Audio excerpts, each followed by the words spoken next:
Obligasi itu apa sih? Surat utang, Pak. Lah ya, oh duitnya aja banyak, ngapain harus ngutang-ngutang? Dibatalin ya, Pak? Hah? Dibatalin. Nggak tahu saya nggak tahu obligasi apa, untuk apa nggak ngerti, saya belum ngerti itu. Tapi kita harus ngerti silpa kita aja 6 triliun, ya kan? Ini nanti bisa kejadian lagi tahun ini, 6 sampai 7 lagi.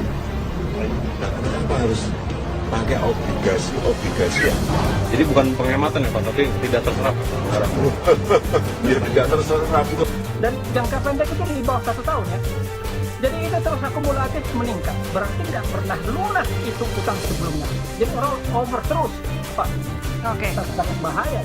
Siapa yang harus kita minta bertanggung jawab di dalam masalah ini? Kenapa Oke. ada utang itu terus meningkat dan itu jangka pendek? Terutama BUMN itu bisa mempunyai kemampuan untuk tetap membayar utang-utang mereka atau melakukan restrukturisasi di tengah kondisi pandemik seperti sekarang.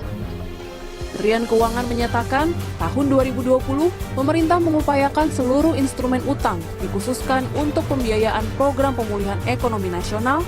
Jadi kedepannya itu 2021 kita tetap terus mencari alternatif pembiayaan yang sifatnya alternatif solusi yang kreatif.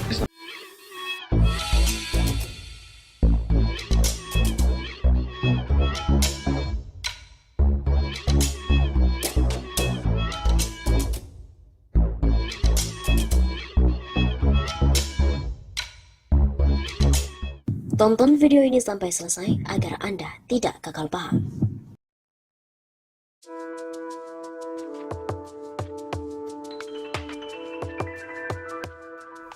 Sepanjang 2020 ada 1.298 terdakwa kasus korupsi. Kerugian negara mencapai 56,7 triliun rupiah. Indonesia Corruption Watch atau ICW menyebut, terdapat 1.298 terdakwa kasus korupsi di Indonesia sepanjang tahun 2020.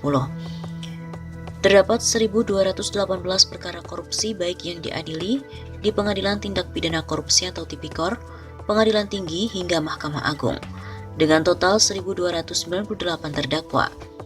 Jelas peneliti ICW, Lalola Ister, dalam diskusi virtual. ICW pada hari Jumat 9 April yang lalu.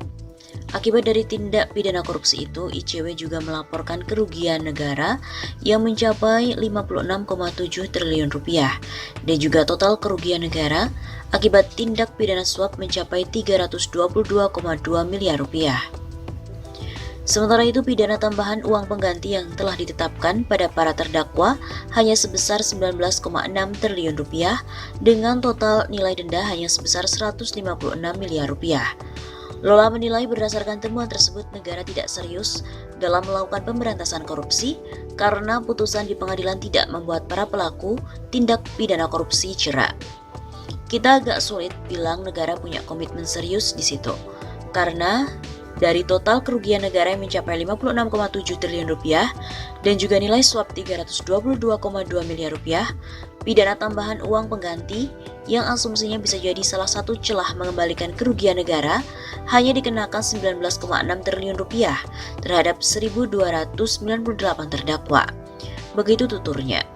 Selain pidana, penggantian uang dan juga denda yang angkanya tidak seimbang dengan kerugian negara, Lola juga melihat bahwa hukuman badan atau kurungan penjara pada terpidana kasus korupsi juga masih terlalu ringan. Anggaplah dari sisi upaya pemulihan kerugian negara belum maksimal. Mungkin kita cari perbandingan lain yaitu piada banda.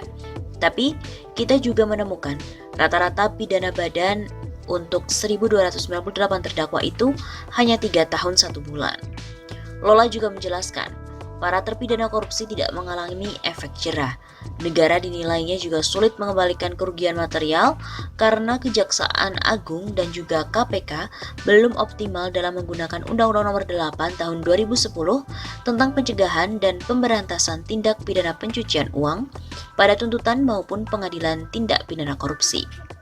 Jadi bayangkan, dari 1.298 terdakwa yang sudah disidangkan pada tindak pidana korupsi, kemudian yang didakwa oleh Undang-Undang TPPU itu hanya 20 terdakwa oleh 2 lembaga tersebut. Ini tentu kembali menegaskan masih ada masalah serius soal komitmen negara untuk memulihkan kerugian keuangan negara dan merampas aset-aset yang diduga dari kejahatan, dalam hal ini adalah tindak pidana korupsi. Begitu pungkasnya.